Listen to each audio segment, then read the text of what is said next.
All right, click the links to join the channel over at SubStar, YouTube, the various other links, mailbox as well if you want to mail me a competition you want me to read. So, a game with no non-European people. Would you play? Yeah, obviously I prefer that. So the title here says Tabletop RPG GiantLands creates a future with no white people, or USA, as Wonderfield proclaims their kind are finally gone from this earth. Wow. Mask off moment from the usual idiots over at this GiantLands. So, what happens here is a game company comes out with a openly anti-white game, and he's on Twitter just doubling down. Similar, I don't know, meltdown to that Wasson Watch Company, which is its own story, but probably not one allowed on YouTube. And the thing is, it's actually a great idea to make a game without a group of people. Because what it does is it opens the door to that line of questioning. It puts these ideas on the table where suddenly you can look at these things and go, "Oh, hold on a minute. This idea is actually not bad if we augment it a little bit." So the owner is some sort of, I think he's Cuban, and he hates European people, which just means he's jealous because European people, obviously superior, and I don't. It's not. I don't know if that's politically correct to say one group is better than the other. But I mean, come on, let's just be honest about these kind of things. So when games like this come out, or movies, or books, or whatever, people kind of starting to become more aware that everything they said about diversity is a lie, because it just doesn't work. A multiracial society is one that immediately fails, and you can ask these left-wingers for examples of where it succeeds, or where their ideas succeed, and they always name like Scandinavian countries or something. There's an interview with who was that guy, that Gavin guy who started Vice, and some left-wing idiot is using the Scandinavian example as an example of like socialist policies that work, and he looks at it and goes, so like all white homogenous ethnostates is where this would work, high trust, high IQ societies. And she didn't have a response to that, because yeah, it's true, and the thing is, even in Scandinavian countries, it only works under limited circumstances, because it does slow down the economy quite a bit. So the thing with all this is, it's better if people just wash off the political correctness. Obviously, I'm doing my best, and just start to accept that there needs to be different things for different groups of people. So this guy raises a great point. He's some sort of Latin mix, but if you look at his picture, he actually looks like kind of one of those Elizabeth Warren types, who's like 99% European, and then they're 1% maybe something else when they get through DNA tests. So he's where Elizabeth Warren, I think, was even less than 1%. She's like 1/1000th something. So he's kind of clinging on to that non-European DNA for woke points. So you can look at me, I'm marginalized and oppressed also, and other people look at him like, yeah, okay. So he imagines a game sans Europeans. Fantastic. Go look at Brazil for your fantasy. Wakanda, or Latin America in general, or Africa. You get the idea. It seems like European people are kind of a gift from God. Nobody has the accomplishments they have. Are they chosen by God to enrich the world? Yes. And games and movies should definitely be made with just European people, because it gives people the option to see what sells better. Obviously, it's going to be Scandinavian types. Like, go back to the 80s, the beer commercials from the 80s, and you see what people were really like before political correctness got too out of line. And if you juxtapose these kind of things, what was it, Dustborn and Concord, and these kind of brownish type of vaguely diverse games, and then you compare it to a bunch of blonde hair, blue eyed, cliche heroic characters, and like, which one would you rather play? Obviously the blonde one. And which one would the world rather play? And that kind of stuff drives them up the wall, because it goes against their narrative that, no, people actually love obese, lesbian, trans pronoun people. And you look at the game, it's just not selling. You go, no, they don't. Oh, well, how come this movie didn't make money? This chick flick, it's all girl power action oh, how's Riri Williams, Ironheart? How is that gonna do? Plot twists, they do exactly as you expect them to do. They do horrible because nobody are into these kind of movies. So they should just have like Scandinavian characters in movies and games. They're the best looking people. Blonde hair with green or blue or gray eyes. I mean, I don't think there's anything that beats this. I don't want to say they're the master race, but I think we all know at least that they're the best looking, and you know. So a openly anti-white game is actually a fantastic idea because it opens the door to somebody jokingly creating a parody game with the opposite premise. A world with just us in it, just the people of the light in it, and you could sell it as a humorous response to this game, but you make it a real game, and it would probably be pretty awesome. And then that's a way you could start normalizing white-only games, European safe spaces. So the other part of this guy is with Trump derangement syndrome. Oh, and then he mentions the artists, Larry Elmore and Steve Wantz and Jeff D. And people are pointing out, well, how much did they really know about this game? And one guy passed away a year before the game came out. So you're like, this idiot, this Cuban guy says, oh, they totally supported it. It's like, well, is there any evidence of him before he passed away saying that he supported it? So, but he's got some kind of Trump fixation. It's like that. A lot of these people do. But this kind of thing is a self-own when you start to break down the games, movies, and books, because the entire fantasy foundation, as I've mentioned many times with Rings of Power and Lord of the Rings, and I think this is a D&D thing, is based on European mythology. Essentially, they're ripping off Tolkien with his books, who openly admitted to ripping off earlier English fantasy. He did interviews where he was quite open about saying Shadowfax was taken from earlier English mythology. He did those kind of things. He named the books that were his inspiration. And actually, when I was more into Tolkien, I went back and I read some of those books, and they were too fantastic. They were too Midsummer's Night's Dreams with fairies, and it felt like a mushroom trip type of thing. Where Tolkien's books were more rooted in reality, where there was almost no magic in it. It was more just action adventure with a magical background setting, which is kind of what Terry Pratchett did.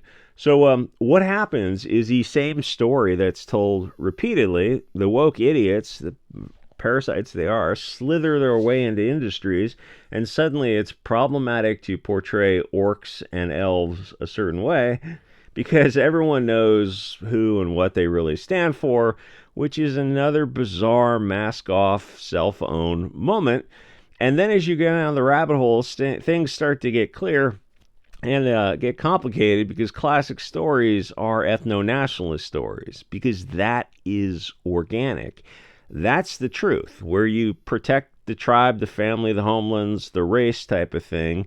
It's why those stories stand the test of time, and why woke, diverse, gay stories with obese, blue-haired pronoun people don't stand the test of time, because they're propaganda, and people subconsciously pick up on propaganda, and then it crosses over, and you look at something, and you're like, yeah, this is like Rings of Power, or Amazon had their the Wheel of Time series, and those kind of stories that come out, people look at them and it's like they watch it for a season, and it's only left-wing people, and it's just they're not invested in the shows. And Disney Star Wars is going through that as well with their streaming shows, and probably Disney Marvel as well, where they go one season, nobody watches them, they get canceled, and you look at the thing, it's like, oh, hey, a bunch of little black kids in this show, and a bunch of little nons in this next show, and hey, who's this for? Oh, it's for everyone.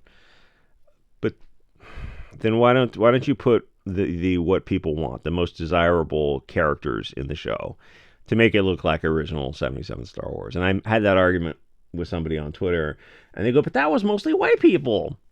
Yes, that's the original. Why would you have a problem with that? Make that look like that, and that idea is just inconceivable to them. In fact, they would rather a company like Disney go out of business, which, inshallah, is only a matter of time. So the thing is, when you think about it, hobbits, they do stand for things, but the classic stories are a lesson in the truth, where outsiders are bad. Diversity will destroy your civilization.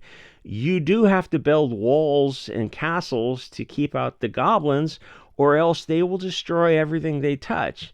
And that movie, in when did that come out? 2000, the Lord of the Rings trilogy. You're never going to see another movie like that ever again.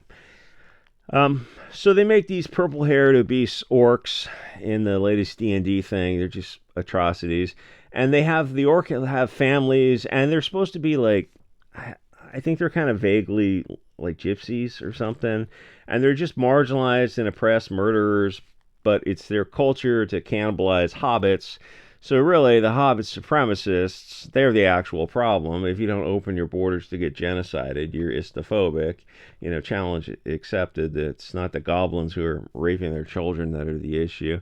So this is how the modern left wing thinks, because they have multi-generational globalist media brainwashing. So you can treat this game as a starting point, like, oh yeah, this is actually a good idea. I would like a game with just my own ethnic group in it. Obviously, they don't want to be around us, so why the fuck would we want to be around them? And then suddenly the left-wing people get really offended when you start turning it around on them. And you go, what do you expect to happen? Do you think they see you as a group, and then simultaneously they say, no, actually, you're not a group. You're not the European people. Because what even is European people? And you go, well, we see ourselves as a tribe. And like, what did you think was going to happen when you dehumanize and degrade and marginalize and oppress a group of people for so long? And if you're a left-wing winger listening to this, read the article for yourself and you see what I mean. This matches the definition, but it won't for the left wing, because they're able to entertain this cognitive dissonance of how many fingers, Winston. It's like, well, however many fingers the political machine tells us is appropriate is how many fingers there are. Otherwise, you get the rat in a tube. What a story that was. Anyway, so this is a great game.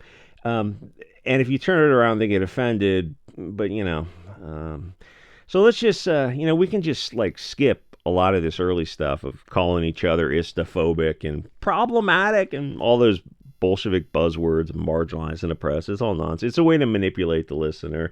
But the thing is, you can turn it around on them as well, which drives them crazy.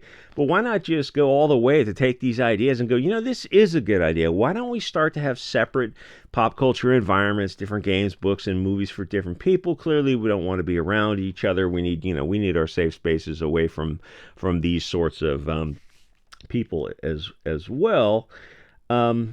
And his vision is in this game is just no European people, and the rest of the world is just kind of vaguely brownish and ethnic, which of course is the Kalergi globalist fantasy of the Bolshevik found family of a rootless NPC race with no history, no roots. They're just nothing. They're connected.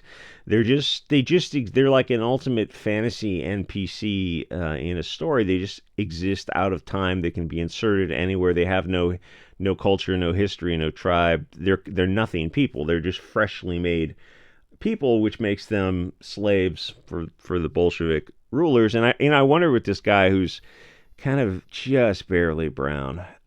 Like, what is his rule for how European do you have to be? What percentages? Do you have like a 1-drop rule or a DNA test? Could you have slightly tan skin and blue or green eyes, or Anyway, so people start asking, like, them pushing all this kind of mixing stuff. You stop to ask, like, wait, why would we want to mix?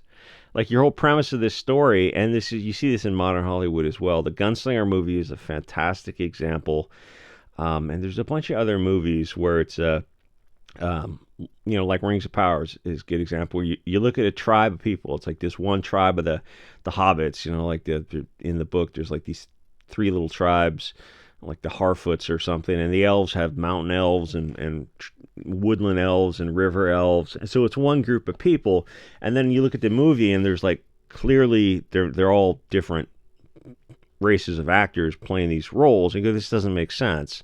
There's a scene in the Lord of the Rings where one of the Afro hobbits is talking to the Euro hobbit, and she's talking about, we don't do this as a people of hobbits. Of course, the non has to be the voice of moral authority or something, and you're looking back and forth between like one actor's English and one is obviously African of some sort, and you go, this is absurd. Who is the willing suspension of disbelief only goes so far, and people have to look like they actually belong together, not like they're casts from downtown LA with a net.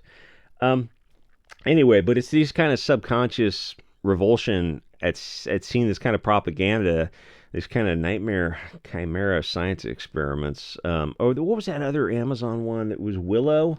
Did they do a remake of Willow? And it was just like all a group of, affirmative action hires. It was horrific. God, that was really disturbing. No offense. And the topping is that this bleeding Trump-obsessed vagina, he calls the Trump supporters like Trumpsies or something, which is funny because the Trump MAGA crew calls the anti-war right panicans, which is the panicking Republicans. And Trump is going to be the peace president, running on no wars, and bombs a foreign country. It's like, it's not a war. I mean, you bombed a foreign country. What would you call them? And the right wing gets so offended when I mention that. But whatever. Anyway, like, comment, subscribe. Join the SubScribe for the other videos and the articles. They all go up. All go up on SubScribe as well. And I will see you guys all next. So, what the future if there are no white people? Yeah, it'd be a nightmare. I mean, come on. You can go to countries without European people, or without many European people, where at least nons are in charge of things. How well does that work out? Oh, it's weird coinkydink that every country is not quite Wakanda. Oh, well, what about America's example? There's areas in America, they go, the South is so dumb, the education of the South is so dumb, and you look at them and you go, you probably want to slow that down a minute, because I know you're trying to insult one group of people, but it's actually a cell phone for another group of people. But then they get offended when you point that out. But the point is, like, you point out blue cities, right, run by different groups of people, different tribes. And you go, so how well are those cities run when the city council, the mayor, the police chief, and everyone in office is a non? How well does? Oh, it's a weird coincidence because they don't run well at all. Like, not any one example. Nope, not one. We don't have water in Flint, Michigan, I think. Oh gosh, can we take a look at the people who are in charge of that?